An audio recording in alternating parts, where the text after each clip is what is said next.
नमस्कार। इस दिल से के एपिसोड में हम जो युद्ध हो रहा है इज़राइल, अमेरिका और ईरान के बीच, उसकी चर्चा कम करेंगे, क्योंकि उसकी चर्चा हम 3-4 एपिसोड में कर चुके हैं।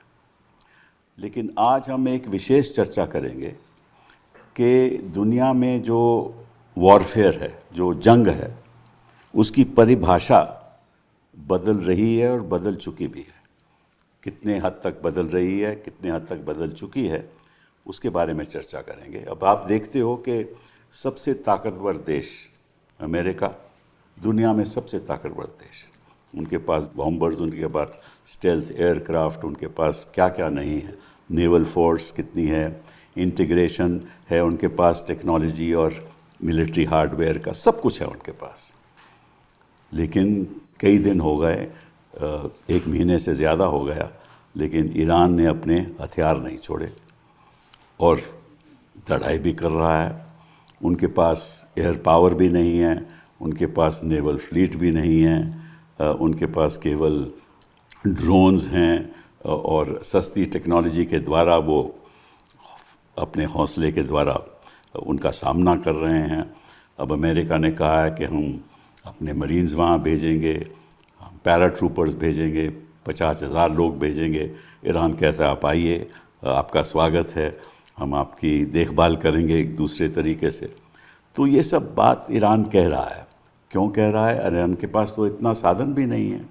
लेकिन जो ये जंग है वो मुझे लगता है कि इसमें अरिथमेटिक ज़्यादा काम कर रहा है और बाकी चीज़ें कम।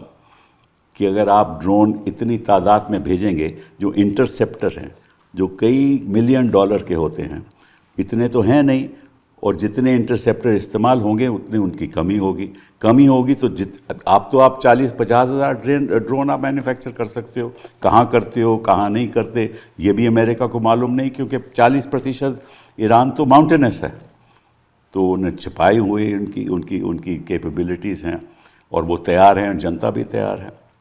तो क्या वाकई में जंग की परिभाषा ईरान की लड़ाई के संदर्भ में बदल रही है? क्या हिंदुस्तान तैयार है अगर ऐसी जंग हिंदुस्तान में हो? देखिए, अगर आप सोचें तो अमेरिका तो कई मीलों दूर है, हज़ारों मीलों दूर है, और इज़राइल भी साथ उनका नेबर नहीं है। लेकिन हमारे पास तो यहाँ पाकिस्तान हमारा नेबर, चीन हमारा नेबर। क्या हम तैयार हैं? कितनी हद तक तैयार हैं? अगर हैं तैयार तो कितना और करना चाहिए?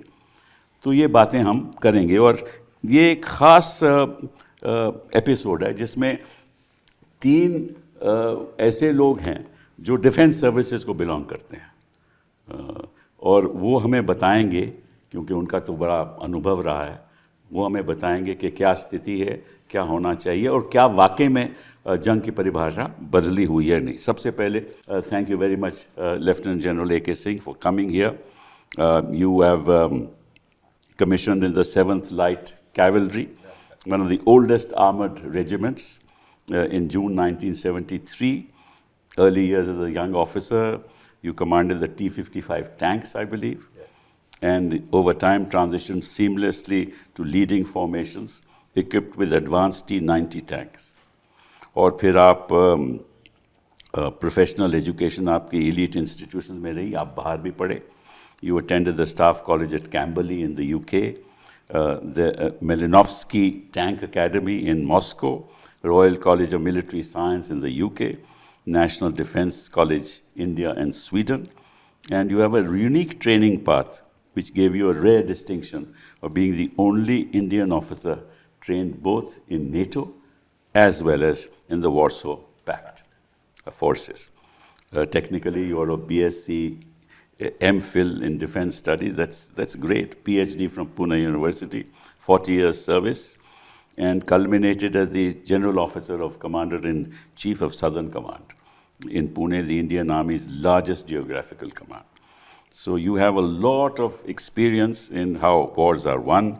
You have had outstanding service. You won the Param Vishisht Seva Medal, the Ati Vishisht Seva Medal, Sena Medal, and the Vishisht Seva Medal VSM. So thank you very much for being here. You've been also Lieutenant Governor of Andaman and Nicobar as well as Puducherry. Thanks a lot. Very kind of you to participate in this discussion. Vice Admiral Sanjay Singh, thank you very much. You know, your father was a great friend of mine, and I had great admiration for him. And we used to interact when he was head of the Defense Studies Institute. And he was an Air Force pilot and awarded the Veer Chakra for his gallantry in the 1971 India-Pakistan. It's a special pleasure for you to be on my show. You are presently Director General of the United Service Institute of India. I believe the journal was set up, it started in 1870. Yes. And you are probably the second naval officer to head it. Yes. You entered the Navy in 1986, got the Sword of Honor when you passed out in the naval, as a naval cadet. 39 years of distinguished service. Notable sea commands include INS Taragiri, INS Trishul, served as flag officer commanding Western Fleet in 2019, flag officer sea training in Kochi. I can go on and on. The kind of and of course, more than that, you're the 37th Vice Chief of Naval Staff from April 23 to December 23. You Deputy Chief of Integrated Defense Staff Operations, Commandant of Indian Navy Academy and Naval War College in Goa.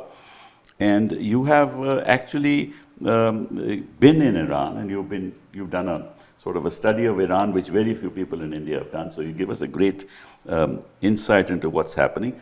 More important than anything else, you were responsible for drafting the maritime doctrine in India in 2009 and the Indian maritime security strategy in 2015.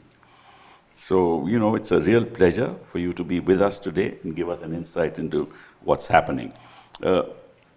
Major General Bishambar Dayal ji, you've been on the show earlier, and I can't have a show without you. No, thank you so much. There's a reason for it, because you're open, you're transparent, you say what you believe, and that's very important for people to listen. क्योंकि जब तक आदमी खुल के बोले नहीं, जनता को पता नहीं चलेगा कि हमारी स्थिति क्या है. So thank you very much for being here. 3.5 decades of leadership and administrative experience. Sainik Sool Kunjapura, commissioned in the Armored Corps in 1978, commanded Armored Regiment and Armored Brigade, Tank Brigade, and General Officer commanding in Purva, UP and MP sub-area. And you managed 2.5 lakh ex-servicemen, honored with the Vishish Seva Medal. Military attaché, and this is very important. Assistant military attaché in Russia. Yes. In March 1998 to 2001, when the Kargil war was going on. Yes. Right? And then, of course, you have a diplomatic tenure. You were posted as Deputy Director Equipment. Now, this is very important because you know about the nature of modernization, right, from 2009 to 2012 of the Army warfare machinery. And you retired from active service, and now whenever I switch on the TV, you're always there. And in between, I was chairman of Socham National Council of Yes. Defense and Aerospace, where I really learned about Indian industry, sir. So, General Saab, आप बताइए कि, has the paribhasha of war changed at all? Sibal साहब, my apologies के एक notebook हाथ में है. I said I can't face the most distinguished lawyer of India without being exact. आप कटघरे में नहीं हो, मैं क्रॉस एग्जामिन नहीं कर रहा. नहीं. Thank you for that reassurance. But एक छोटी सी चीज कहना चाहूँगा. ये क्लॉजविट्स के टाइम से है. Nature of war and character of war. It is generally established that the nature of war is enduring and doesn't change. And it has 3 characteristics. First, it is violent. Second, there is more than one side, could be more. And lastly, it is political in nature. And you can apply this criteria anywhere, you will find it fitting. Character of war, दूसरी तरफ, change होता रहता है. It depends on the context, on the era, on technology. Technology plays a major part in changing the character of war, and you see it today. It's the technology that has changed the character of war. तो एक तो ये distinction है. दूसरा मैं कहना चाहूँगा कि while we take lessons from Russia, Ukraine, from Iran, Israel, US war, our context is slightly peculiar. We have two neighbors, China and Pakistan, who are in strategic cahoots. We have disputed land borders with them. And having a land border contiguous to your possible adversary is a critical aspect.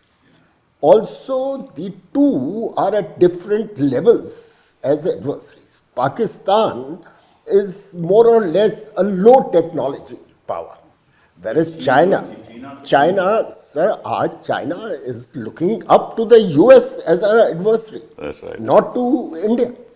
So we have to cater for these two in India.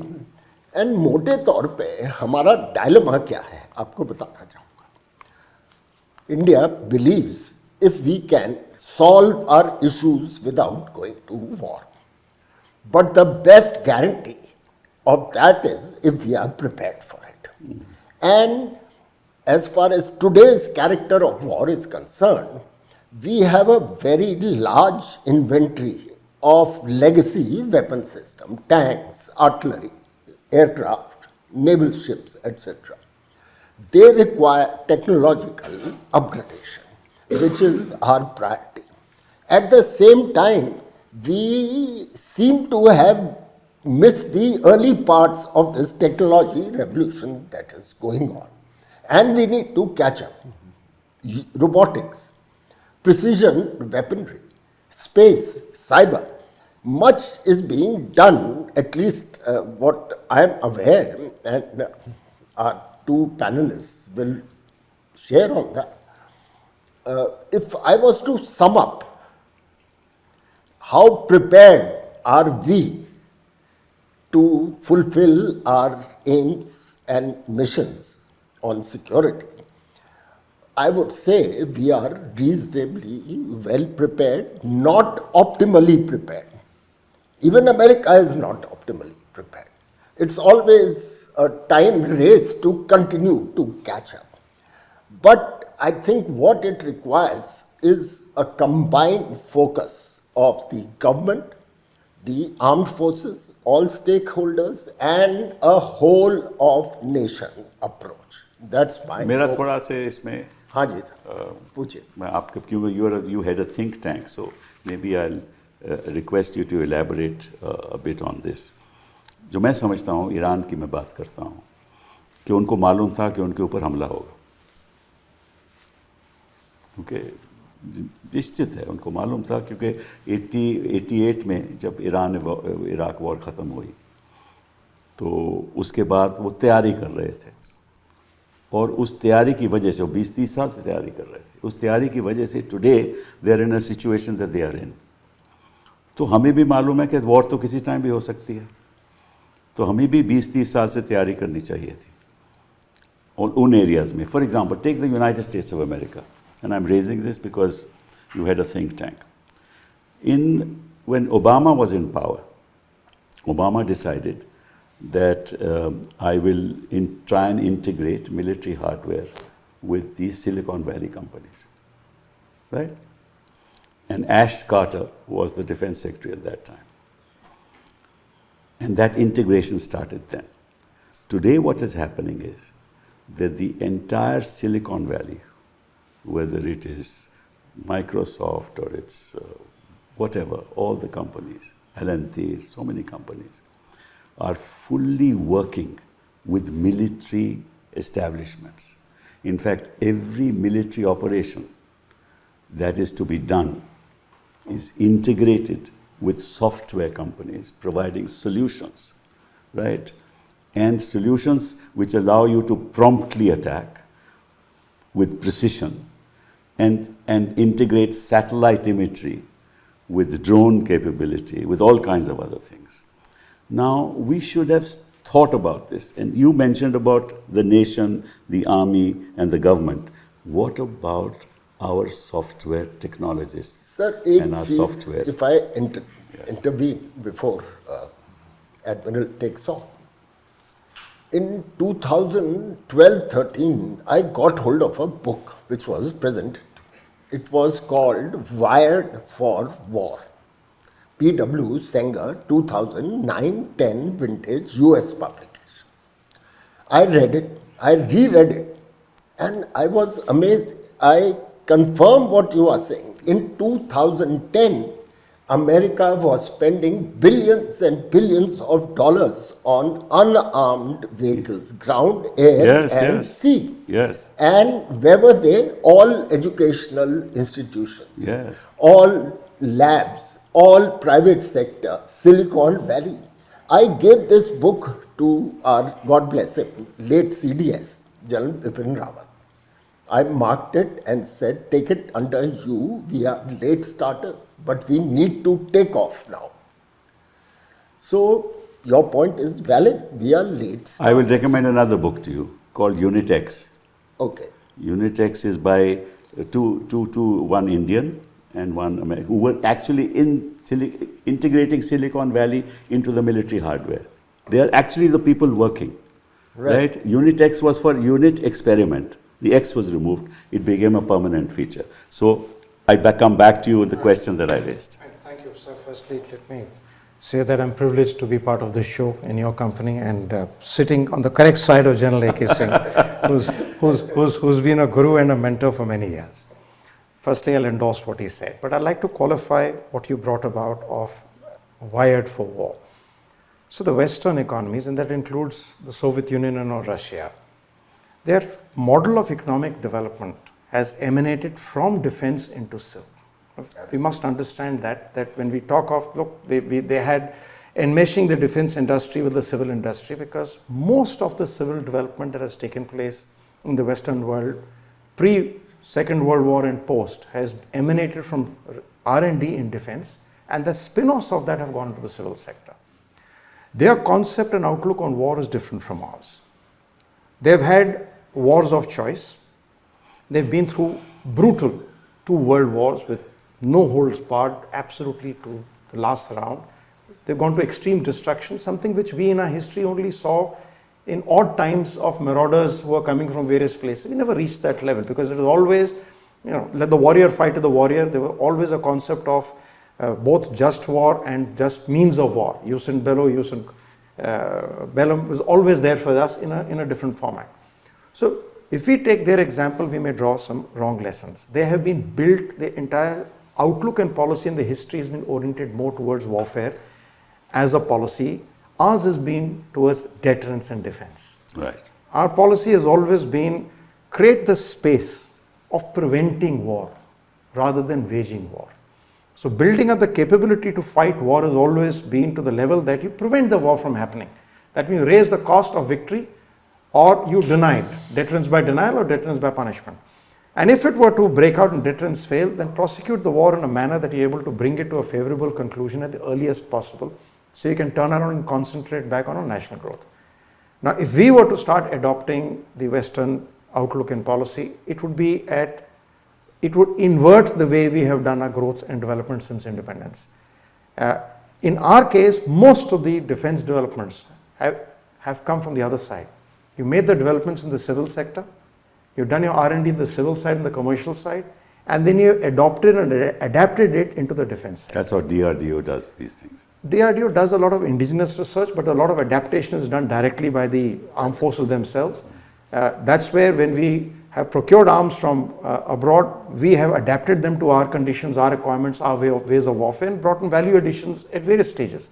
And hence we have हम वो हस्ती हैं कि जो sir चवन्नी को भी जो है ₹1 तक खींच सकते हैं. And that is what we've done. We are the ones who operate the MiG-21 for close to 60 years. मैं एक सवाल पूछना चाहता हूँ, if you don't mind. Iran की आप स्थिति देखो. ईरान कोई हमला तो नहीं करने वाला था किसी पे आज के दिन. उनकी तो स्ट्रैटेजी यही है कि हम पे हमला होगा और हम उसी स्थिति में हैं. हम पे हमला होगा, लेकिन हम कॉस्ट ऑफ वॉर इतना बढ़ा दें कि उनको नुकसान ज़्यादा होगा. ठीक है ना. आप चाइना से आप मुकाबला नहीं कर सकते. आई एम सॉरी टू से. That is deterrence. I want to be clear. Deterrence. China is too far ahead of us in technology. They have Baidu, the satellite, which integrates everything. They are number 1 in robotics in the world. They are ahead of America in robotics in the world. They are behind them in many other things. Yet we've held them off at Galwan. Yet we held them off at holding a Samdong. front. Yet we I'm hold not- them off at no, no, Nathula. that's a skirmish. That's not a war. We didn't prevent it. We didn't allow it to go beyond that because we had a certain strategy by which we were able to hold them back. I don't dispute that. What I'm just saying is, if you think that if a war takes place, are we fully prepared to be that deterrence? That's the question. Okay, let me expand on that two ways, sir. All warfare cannot be seen in terms of pure combat power, and you're seeing that right now between the United States and Iran. The sheer combat power that the United States is able to bring onto the field, certainly the West expected that Iran will fold up 5 weeks plus and fighting back hard. So it is not a question of direct. Correct. Second part is, as you said correctly, say Iran's strategy has been right from the beginning. There are two things they were aware of, that someday they will come under attack. So they also adopted a deterrence. Now their deterrence was at two levels. One was active defense. Build up proxies far away from me so the war is never on my territory. And that's why you see the Hezbollah, the Houthis, the Hamas. Second is asymmetric warfare. They also were well aware that they cannot and would not be fighting a war on equal planes or on their borders. Unlikely. If it came to that, they would have to fight an asymmetric. So they put a lot of their efforts in fighting asymmetric warfare. Correct. In our case, as you brought out, you have disputes, and as General AK brought out, you have disputes along the land border. You have skirmishes that have taken place all through the last 80 years. Your endeavor has been to limit the skirmish. Correct. Because it has not been in our interest to allow, that's why our policy has been to prevent war. Absolutely. Not to wage war. Waging war is when deterrence has failed. We shouldn't also. This is not our policy. So that's our right. policy. So Yes, if that is our policy, then the defense budget, the defense preparation, everything has to be aligned with the national policy. So we don't look at it in the same manner. Whenever we faced a skirmish, it has been, we've adopted and say what kind of deterrence will work for us. And if that deterrence doesn't work, how do I contain it? We haven't done too badly. There are places where we had challenges. We are also adapting and adopting. The issue comes back, are we a war economy? Are we a country that is going to put in all our effort into defense and warfare and then look at the rest of the spin-off coming in the way some others have done? Some have done successfully, some have failed very badly at it. So it emanates from the national policy. Now today, are we prepared for the aims and threats that we are facing? Yes, we are. We've shown it time and again. Have we been able to acquit ourselves over the last 80 years in every conflict and war exceedingly well except one which we are all aware of? And even there were portions that we did exceedingly well in. And there was a little of confusion. Let's not get into that at this stage. But we have done. Do we need to expand and prepare for the warfare changes that we are seeing today? Absolutely. Because a lot is changing. And we are seeing those changes taking place as a continuum. Are we adopting and adapting those? We are. Last year you had Op Sindoor. We're almost at the 1-year anniversary mark of that. A lot of new technologies, asymmetric capabilities were brought in. We are able to adapt and adopt our old technologies, as you said, and brought in certain changes in both equipment and tactics, and we are able to deal with it, sir. So you think that China is a war-mongering country? No, because So China's policy is to win the war without fighting. Now you build up your power to such a level that the other person gives up. Besides, that's deterrence according to Now that's more than deterrence. That's coercive power at a different level. No harm in that. Deterrence is only where you're preventing you don't warfare to take place. But if you're looking at coercive power, then you're building your power asymmetric to such an extent that the other person just falls in line. So the challenge for us, as I said, and I ditto what Admiral has said, is that we are faced with a multi-front situation. Other organs of state, let me just recount a small incident in military operations where I was Director General Perspective Planning. It was 2008-9. And we had put up that we need a government directive to cater for a two-front situation. So a presentation was made, all three services chiefs, everybody was there. And then I took on the podium and I said to the gathering, we are not warmongering. What we are asking for is deterrence as and when this manifests itself 10 years later, Correct. which is today, Correct. more than 10 years. So one of the chiefs, I won't name, got up and said, AK, you are talking off your hat. In today's 21st century, one front will be held by diplomacy. And we'll fight one front. So I ignored him. I looked at the NSA, Mr. Menon, and the then Foreign Secretary. And I said, excellent, sir, if we have this assurance, our problems are solved. You know, I remember the classic reply of Mr. Menon. He said, General, diplomacy is the art of possibilities and feasibilities. Assurance is your subject. शंबर जी, इस पे आप जरा, क्योंकि आपने सुन लिया दोनों को, अब बताइए आपकी राय क्या है इसमें? देखिए sir, firstly, thank you very much, and I'm sitting with two of very revered, and Janike has been really, really very revered, and a mentor, friend, philosopher, and you know, I mean, I owe a lot to him, you know, and we all follow him on a lot of issues. And of course, I've been very fond of you in life. Let me tell you, sir, 2-3 things which I fully endorse whatever both of them have said. But I have a little one opinion that, look, warfare is why we fight. We fight because there is a politico-military objective. I'm of the opinion, sir, that the politico-military objectives used to be geographic and they used to be geostrategic objectives. Today, sir, there are no geostrategic visible objectives. Today, the wars are being fought on eco-strategic, conducive objectives, which are not spelled out. America has not spelled out. Nobody spells them out. And the wars are being not fought either for gaining a territory or for increasing your empire. Wars are being fought for issues which are actually till yesterday were part of diplomatic domain, and that diplomatic domain has completely crumbled. So issues which could have been solved with negotiations in say 15-20 years ago have today become real issues which are actually not nowhere to be seen. So warfare, the principles of war, जिस पे लड़ाई लड़ते हैं ना सब principal, वो नहीं बदले सर, वो वही है. आज भी आपको कंसंट्रेट करना पड़ेगा कहीं ना कहीं अपना एफर्ट, आज भी आपको कहीं ना कहीं सरप्राइज देना पड़ेगा, और इसी में जो है आपको ईरान की बहादुरी और ईरान का जो सस्टेनेंस है वो इसी से निकल के आता है. क्या था सर, पहले लोग सोल्जर्स एंड घोड़े कंसंट्रेट करते थे कहीं डिसाइड करने, then we came to machines, tanks, you know, aircraft. Now we have come to technologies, and technologies in different domain. That's right. And when you talk of different domains, sir, कहीं ना कहीं मतलब अगर आप अपने संदर्भ में बात करेंगे, हिंदुस्तान के संदर्भ में बात करेंगे, बात बहुत बड़ी बड़ी है. हम स्पेस वॉर की बात करते हैं. Do we have adequate satellites for the army dedicated in space? Considering the Indian border, जो आपकी border की चारों तरफ है, do you have that sort of a thing? Or you are dependent on somebody else? Does the Navy have that sort of dedicated naval satellites which can give them 24/7 of each area of interest and the type of information that's required? Because from there will flow what is the capability you have real terms of cyber attacks, what is the capability you have terms of, you know, ECM, what is the of this domain, what is the capability you have got in terms of information warfare domain. Because अगर जैसे Ukraine war में क्या हुआ sir, Russia ने पहले उसके पूरे के पूरे कम्युनिकेशन जैम कर दिया ना सर. जब तक प्रेसिडेंट जेलेंस्की इलन मस्क के पास नहीं पहुंचे और स्टारलिंक से नहीं कनेक्शन, ब्लैंक था ना सर सब कुछ.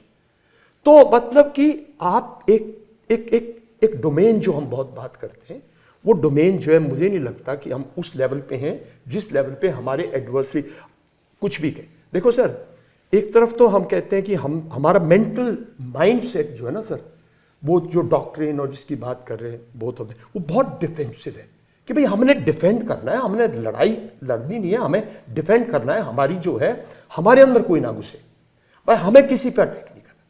तो फिर पूरी की पूरा एफर्ट इसमें होना चाहिए ना. कहीं आप बोलते हो थिएटर कमांड, अरे भाई थिएटर्स तो भाई पैसिफिक थिएटर में लड़ाई लड़ने जा रहे हो यार, अटलांटिक थिएटर में लड़ाई लड़ने जा रहे हैं यार, नॉर्दर्न आर्मी कमांडर ने लड़ाई लड़नी यार, उसके पास उसको एडिक्वेट रिसोर्सेज दे दो यार. कल बोलो जी थिएटर कमांड में वो भी एक एयरफोर्स ऑफिसर कमांडर बन गया, जैसे हमारे यहाँ कुछ मैकेनाइज्ड फोर्सेज हैं जो इन्होंने 1 कोर कमांड की. सडनली आप एक ऑफिसर को ला के दे दो 1 कोर कमांड करने को, जिसने कभी उसमें वो सीखता ही रहेगा ना. तो मतलब मेरा मानना ये है सर कि ये ये बातें बहुत हैं सर, और गैप्स बहुत हैं। अब मैं आता हूं सर जो एक्चुअल डोमेन। अब देखिए, सरप्राइज दिया ईरान ने। ईरान तो 25 साल से पता था कि मुझे अपने आप को डिफेंड करना है, और उसने अपना मिसाइल प्रोग्राम कंप्लीटली, एक डिफरेंस है सर, जब आप डेमोक्रेसी में हो ना सर, और मिलिट्री लीडरशिप जो है वो कंप्लीट कुछ चीजों के कंट्रोल में नहीं है।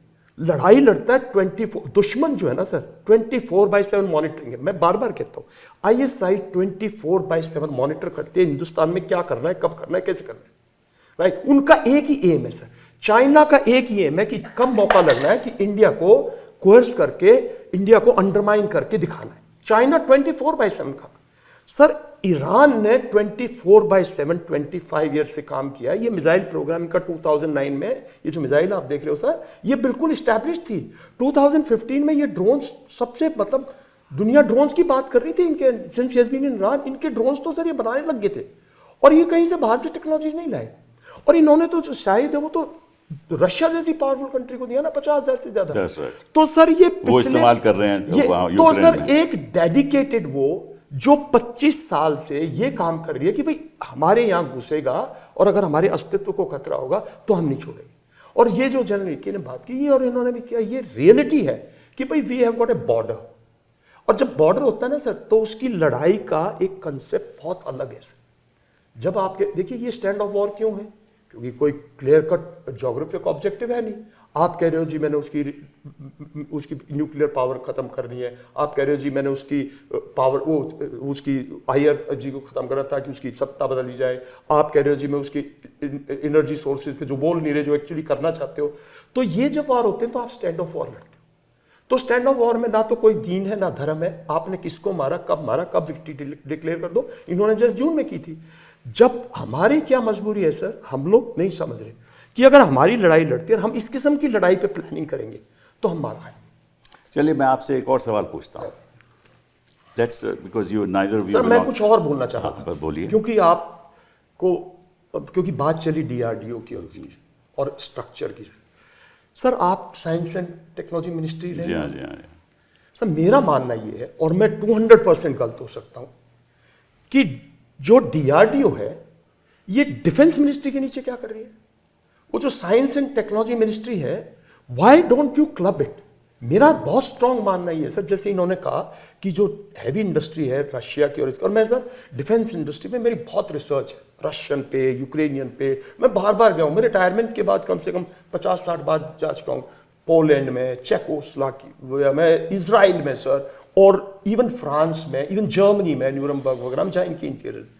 सर मेरी आज तक समझ में नहीं आया, हैवी डिफेंस इंडस्ट्री आपके पास है, हैवी इंडस्ट्री आपके पास है, आपकी डिफेंस, आपका DDP मिनिस्ट्री ऑफ डिफेंस में क्या कर रहे हैं, मैं आज तक नहीं समझा।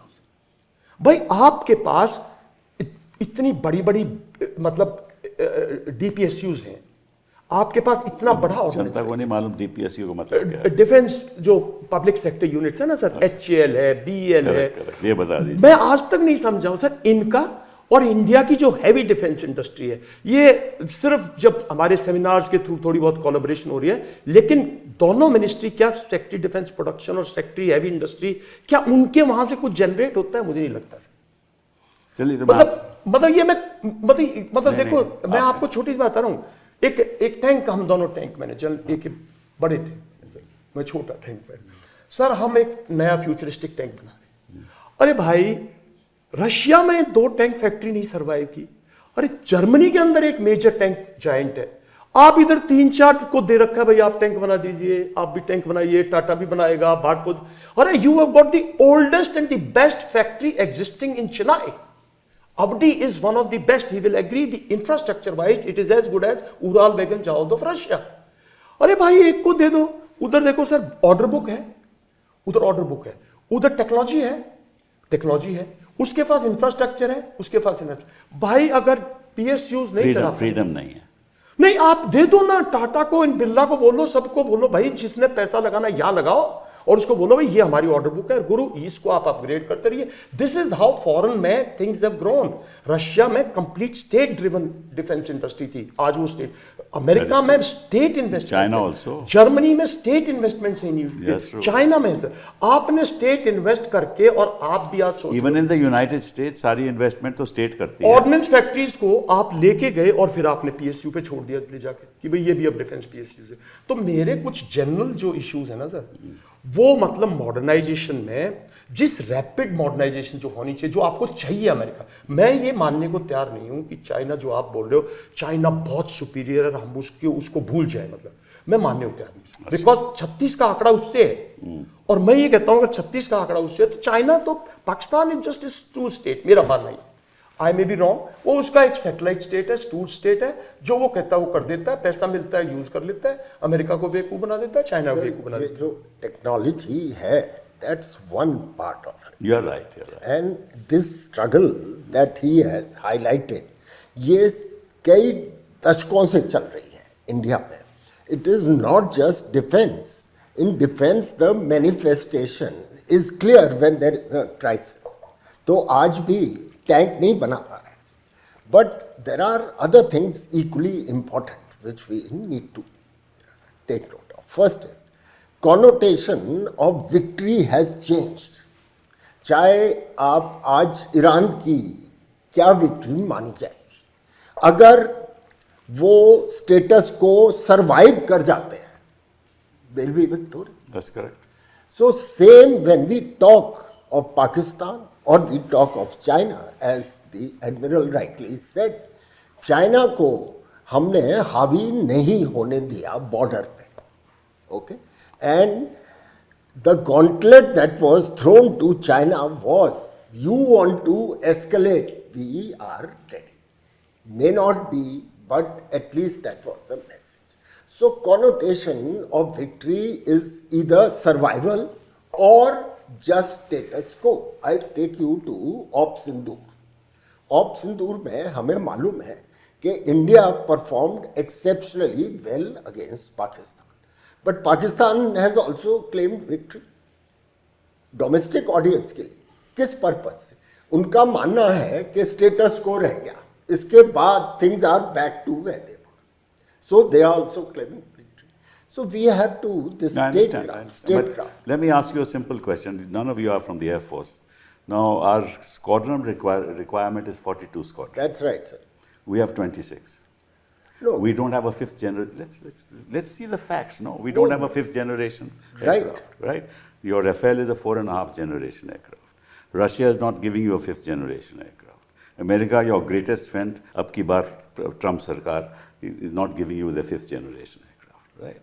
Now, in any warfare, I mean, not that Air Force has a very important role to play. That's right. Right. Now you say that no, we are ready for deterrence. What deterrence are we talking about? I'm just putting this question just to say that, please. Firstly, I have a slight variation with General Visham. Yeah, sure. That's why we have the discussion. Because you know, because there's a slight contradiction in terms. In some places we say we need state investment, we need state control, but that's exactly what DPSUs are. But yet, on the other hand, we say that we need to privatize because they're not performing to the same level. You have four shipyards, which are defense public sector units. Today they are producing and delivering close to world average. Good. Not at, close to. That's good. We brought the timelines down. Some of the difficulties there still are because many of the equipment are still not Indian indigenous. So when you have to keep adapting, that also takes time because you need Always. to get so many people. But today that's what we are doing. We invested in it for that period of time, the same DPSUs. Same way is what HAL. There was a time when HAL in the 70s, you may correct me, sir, where they had all four. A trainer designed and built in India, a transport largely designed and built in India, a fighter designed and built in India, and a helicopter, though not designed but built in India. तो तेजस का क्या हुआ? So I'm talking 70s अभी इतने साल हो गए, तेजस का क्या हुआ? सर 70s में ये हाल था आपके पास कि आपने पूरा रेंज आपके पास था. You had, and now from there were you able to build up and bring it to that level? Why did we not do it? Where was the gap that came in? In fact, some of it is because the lack of hand-holding and jointness. It is this idea that, that is why I have that point of difference, ko usko alag chhod do. HL, as long as it had very close association with the Air Force, was on a certain trajectory. At a certain point when it went off under and separately, now you have a gap. Sir, आप कल अगर घर बना रहे हैं अपना, can you afford to be dissociate from the घर and say, I have got the luxury to come, मैं बाद में आकर मैं देखूँगा मुझे कौन सा घर चाहिए? घर आपका बन रहा है, आपके पैसे से बन रहा है, आपके पास वो luxury और choice नहीं आकर, you have to be part of the building from the start. You have to be part of the design and management from the start. Now there is where the challenge is. That's why when I give the example of shipyards have done better, because the integration and joint management of the Navy and the shipyard has been far more symbiotic and synergetic than otherwise. So if you want to raise your defense industry, I would say it's the other way around. You need to have exactly what Jan Leke said, the fusion. You have to have greater amount of collaboration and cooperation as opposed to chhod do aur tum kuch Fusion karke aa jao. between which sectors? I'd like to know. Between the armed forces firstly and the defense industry. Yes. So you can't afford to say MOD se nikal do because aapka jitna Therefore hai wo bhi chala both- jayega. Why are we not trusting Science and Technology Ministry? I'm talking of fusion. Yes, sir. Why are you not trusting heavy industry? He's Indian. Bishop, Why are the defense? It's not a matter of trust, it is a matter of No, project. what I'm saying is, no, let's see. See, since 2018-19, we had placed an order on Avdi for 400 odd tanks. And I don't want to speak how many they have delivered. I don't want to speak about it. It's painful. He will be painful. चलिए. So why? Because Let me say- dynamism has to be And changed. May I just interject on please, one point please. here? So the Navy was the first that went down the privatization route and private shipyards. We led the change to say go private. All of those private shipyards couldn't deliver. And No, we- they won't. we could- Private shipyards will not sir. deliver We till you we got integrate. set back. No, now they're coming up of age. We got set back by 10 years. Yes, yes. But there was a spin-off.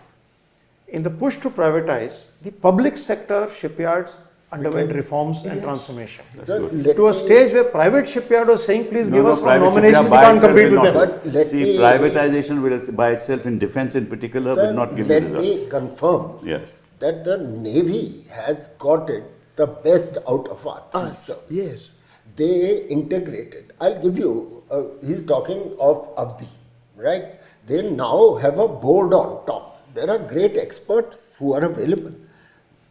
What they have put is some XYZ जिसको favor करना था वो. यही तो problem है. But the one word which I think is not just related to armed forces, is related to our DNA. We don't have accountability.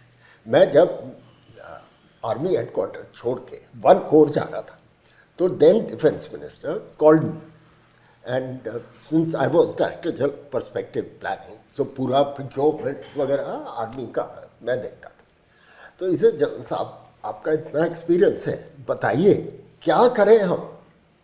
मैंने कहा sir एक वर्ड है, प्लीज एस्टैब्लिश अकाउंटेबिलिटी. अगर आपका डिफेंस फाइनेंस कहता है कि ये प्रोजेक्ट नहीं होगा, overruling experts like the chief who has approved it, then please ask him to put the alternate on the file. He cannot just reject a case and then say अब zero से start करें. सो accountability हमारे देश में है. And too much political interference, I'm sorry to say. Sir, no, Sorry to say. So I'll take us. I won't venture to comment on that, but let me put a more technical issue. The ecosystem looks at process. Accountability is there, but accountability under a different definition. Accountability in our ecosystem is audit trail. Have you followed the correct process? Whether it is 1 rupee or 10,000 rupees, our belief somehow is, I'm willing to spend 10,000 rupees to audit 1 rupee. We are That's right. not looking at the product, Right. at the cost benefit. Right. So somehow over a period of time, perhaps this is a legacy which goes back from the Mansabdari days, even pre-independence time in the colonial era, that the thought process is I have to establish an audit and an audit trail. I must follow the process. The process is more important than the product, because the people who are following the process when it was designed from the Mansabdari days were not interested in the product that somebody else was looking at. He said, "Tumhara kaam hai, process follow karo." सही बात. Now that has reached a level today that we are still pursuing the process. The process has to be perfect. So the perfect figure that you have is a 0. अब इतनी perfection आप ढूंढोगे तो process will result in no product. Now, unless, as General AK brought out, the accountability has to shift from observing the process. Today, every accountability, and so You're absolutely right. You're a senior lawyer, you know, it Entirely says, did you right. follow the process? I'll come It should back. shift to say, did you deliver the product? So I'll come back to the issue. See, when we are talking in terms that we should be, we are defensive basically. Our doctrine is defensive. Mentally we are defensive and we want to deny war. If you have to deny war, firstly you got to deny the airspace today. And then you think of dominating the airspace, no? Are we prepared air defense wise except S-400 and QRSAM and Akash? Are we in that league? We got to, war is in multi-domain, we keep talking about it. I just talked of the state of the satellite that we are talking about. I'm now talking about the next step. That if you are a defensive force, let's come to ground for later, which is our strength. लड़ाई भी sir अपनी strength पे लड़नी पड़ती है ना, अपनी weaknesses पे नहीं. और यही तो ईरान कर रहा है. ईरान लड़ाई अपनी स्ट्रेंथ्स पे लड़ रहा है, ना कि अमेरिकन स्ट्रेंथ्स पे लड़ रहा है. Arithmetic of war. Arithmetic war. Sir एक चीज तो sir are you really thinking in that seriousness कि भाई हमारी एयर स्पेस बिल्कुल we deny, we do not let is drones and everything enter into our space, because today why is Iran today, what was Israel's philosophy? Deny your air space and you have air superiority, right? He was denying his airspace. That's why these guys were. It is to counter that they found a different strategy, different tactics, different warhead, different. They did know. So what I'm saying is, in our case, the fundamentals that we are basically not interested. We are not an aggressive country. हम किसी की जमीन लेना नहीं चाहते, ना हमारी सोच है, ना हमारी ऐसी, ना हमारी आगे होने वाली है. We just want to defend our country. We are not even thinking कि जो हमारा lost है उसको कैसे लेना है. Believe you me, कोई किसी की don't go by political statement. वो don't go by political statement. मतलब कोई ऐसी स्ट्रेटजी नहीं है long term. Sir air defence की बात की, मैंने आपसे पूछा. हाँ, it's one of the most critical things. Yes, right. That's why I raised the issue. Till end of last century, our air defense, at least in the army, was running far ahead of all other verticals. Neighbors. Therefore, we took a conscious decision. We means the organization. कि इनको अब थोड़ा slow करें and let's catch up the others. We, I am afraid, could not visualize the kind of war that we will face. That's correct. That's correct. Yet, having said that, one arm that has performed very creditably in this Op Sindoor was our air defense and EW combined. I think they produce the kind of defensive, if not a shield, a cover. And this is going to play up more and more. Unfortunately, our best systems are imported. This is the other problem. And aged. Yeah, they are aging. Yes. And so today, we are signing contracts with Russia for S-400. That we'll get. That we'll get, and that's a fantastic, almost the best system in the world. The Navy, which runs 2 aircraft carriers, if I just shift this to the Navy and the Admiral's views, there are 2-3 great debates. The third submarine has just been launched, right? So 2-3 great debates going on. Inter-service and intra-service priorities. Navy has got 2 aircraft carriers. There is a large section that feels that a 3rd aircraft carrier is required because one will be on rest and refit maintenance and you need for 2 seaboards.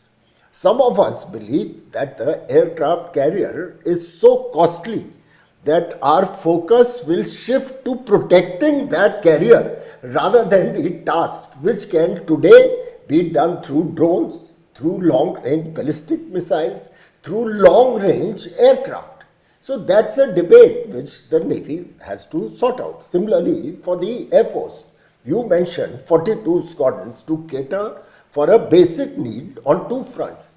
But that number was arrived at when aircrafts had less endurance. They had to come back. So we don't need 42 there. Now, you have a lot of unmanned, so maybe a 32, 35 Squadron Air Force. I agree with you, but I mean that study has been done. I hope that study has been done. I hope there is a roadmap ahead. मुझे नहीं लगता, but हो सकता है. And can I pitch in, and can I pitch in and correct Admiral AK on one thing? I don't think we need 3 aircraft carriers. We need at least 4. There it is. There it is. Because there are open पहली seas. बात तो second part is I deliberately. I'm saying I don't need 3. We need 4, and 4 I'm being I was conservative. also on that. And 4 I'm saying conservative. Conservative. Conservative 4. Second thing, sir, ये is तो you आप talk of कहोगे air कि defense. you are No. You look नहीं, at मैं No, वैसे so I'm Look at joint. the- I'm United Service Institute. Well said. And I've been Deputy Chief Joint Operations.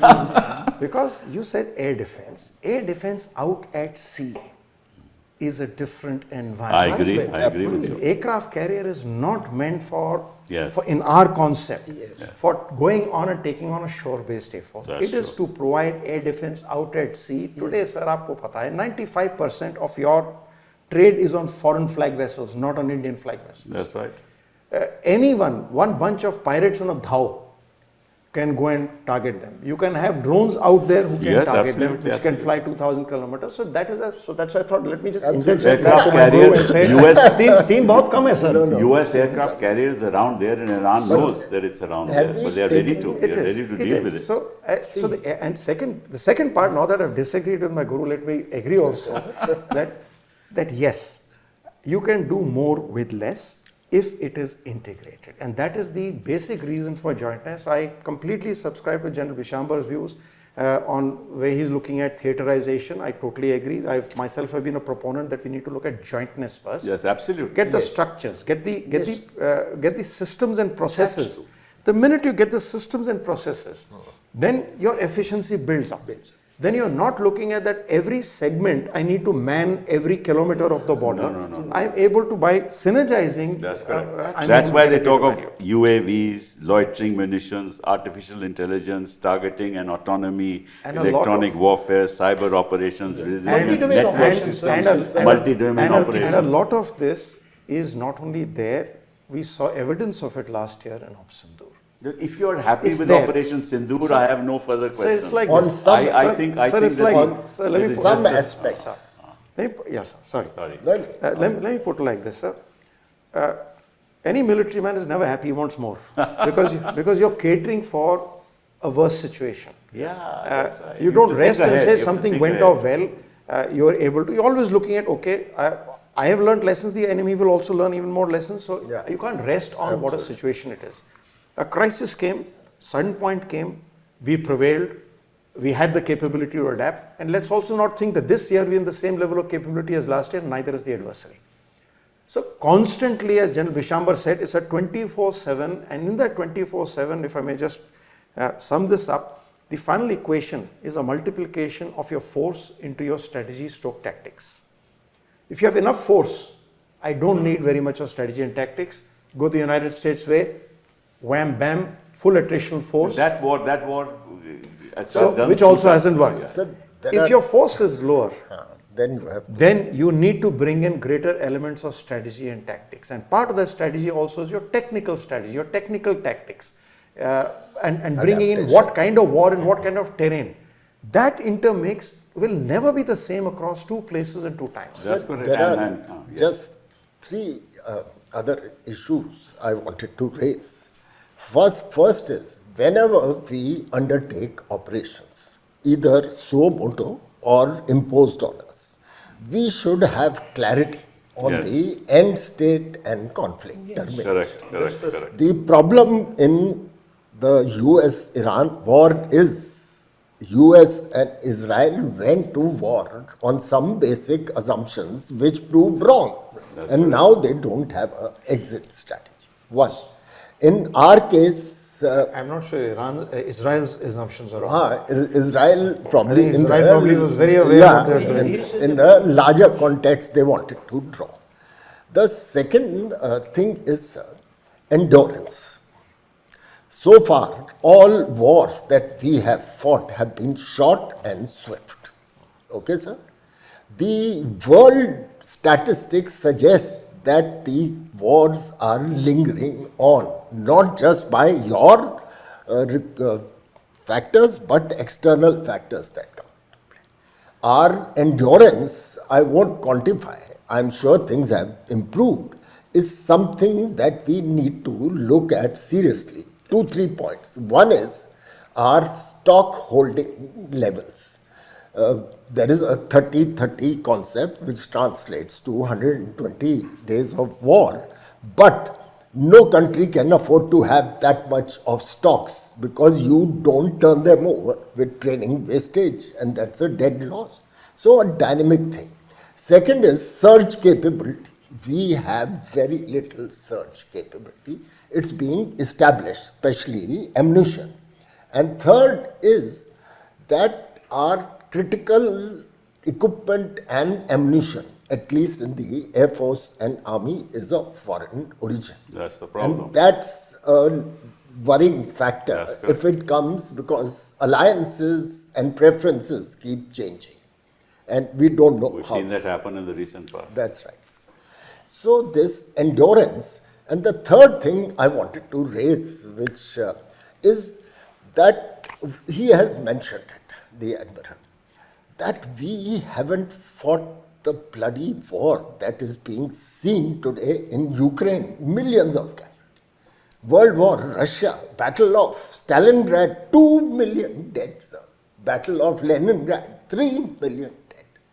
So our public has got used to war being a TV sport, which the militaries fight, and expectancy or that we will prevail.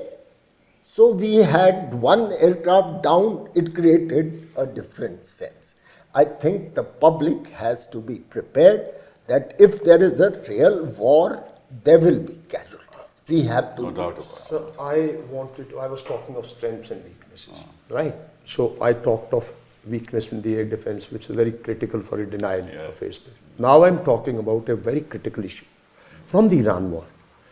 Iran war has proved that if it is sustaining today, despite all top leadership lost, sab mar gaye, koi nahi bacha, because of a highly trained IRGC. Kuch bhi ko, from outside, whatever it may be, you say terrorist, this, that, but for the Iranians, but for the nation, that IRGC, that means your human resources angle, when it comes, that's why I was saying I'll come down to the ground battle later, third one, right? I've not gone to the sea at present. So he dwelt 4 or 5, he did he not. did. So what I'm saying is, sir, ours is a border management also. Our clashes will take on border. If this standoff war which America is fighting, if we think this is the way India and the future may will fight like this, I don't think there'd be any result. I don't think there'll be just like Op Sindoor. He will claim, you will claim. His DGMO chodo. Did the chief come for a negotiation? Did you bring his prime minister to a negotiating table? I'm of the opinion, at the end of every war, if there is not a negotiating table where terms and conditions are really laid A, B, C, D, then you've not concluded any war the way it should be concluded. If that has to happen, sir, the basic thing in mountains and basic thing in with Pakistan is you need a different policy on manpower, not like what you've come out with the so-called, Agniveer. Believe you me, sir, it is, I mean, General AK can comment, however technological you will be. I first started that today technology is being concentrated in different domains. But in a case like ours, context like ours, manpower, where there will be ultimate weapon is your strength, and your strength has been your men, your people to fight, your infantry to fight, your armor to fight. That cannot be done with a thing like Agniveer. That I'm aware. I mean, that's my... I'll take a slight departure from that, sir. Let's remember, in the decade of war, today we are saying it's not an era war, we are seeing it everywhere else, fortunately not for us, but the 1960s was the era of war. From 62 to 72, we saw 3.5 wars. What was the average service of our men in those times? 5 to 7 years each. Your color service literally till mid-70s was only 7 years. Your entire Second World War, where today we are a member of the United Nations because of the contribution of Indian troops. You are aware, sir, we are a founder member of the UN, Yes. signed as India Right. in 1945. Right. The only nation which was still not a state which is a member of the UN. Why? Because of the Indian armed forces, the Indian troops who took part. 2.8 million men under arms. How much training did they get when they went in? So it is, while it is very much a factor that has to be brought in, but we have enough historical precedents for us. I have retired just last year and I've worked with the Agniveers, and I went in with a very objective and a slightly skeptical view to say, keep an eye because this could be a weakness which we have to focus on. To my pleasant surprise, I found that whatever quality of training we are providing, the ecosystem we are providing, the way those young Agniveers, including the women on board ships, for which that is the most biggest challenge for us, have integrated is a very encouraging sign. It tells us, yes, there will be challenges, there are always challenges, but let's have the faith in the training system and ecosystem to be able to adapt. One second. Sir, Let's just a move- minute, let's just a move minute, away. sir, just a minute. Sir, let's not take a wrong lesson from Second World War. In the first phase, when the Japanese came in, your ill-trained forces, they reached Kohima, and we lost men.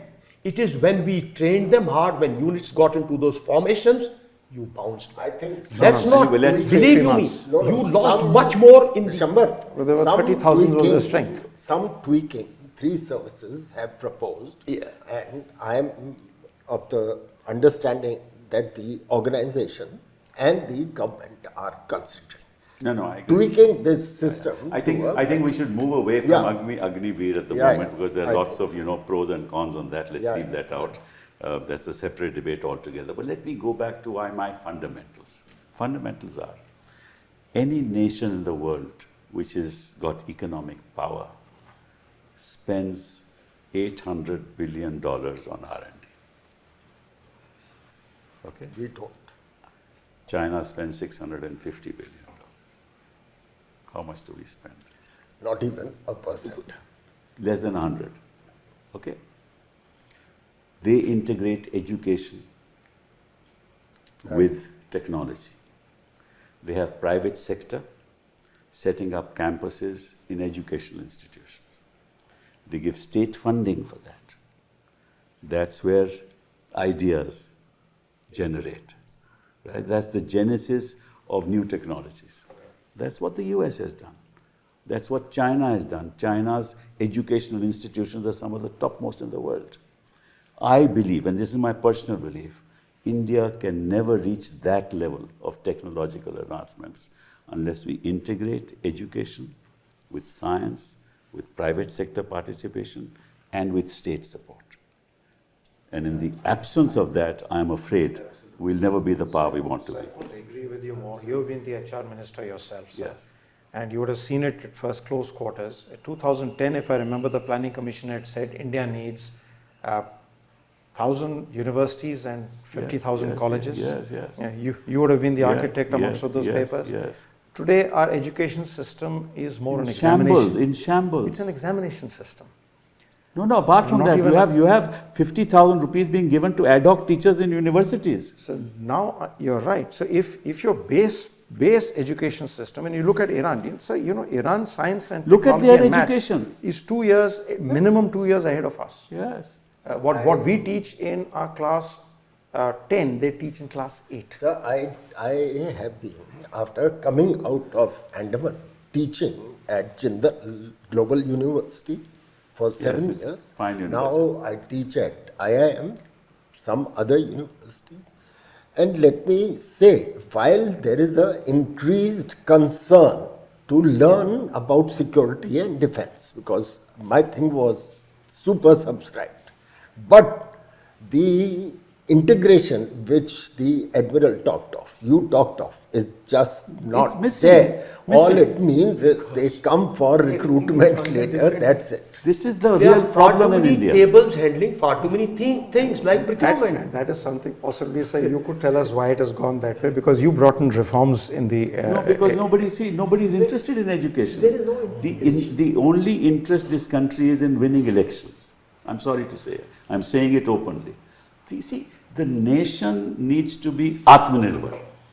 And Atmanirbhar only happens when you integrate all these things and have So your... I personally thought that when the new education policies come in, that is a game changer. Where is it? On the ground. Well, that's As the you point. said, on the ground, there are lots That's of the different... point. Because that is, those are the changes that you bring in your norms Sir, that'll we lead to it. churn out 1 million graduates a year. They are not employable.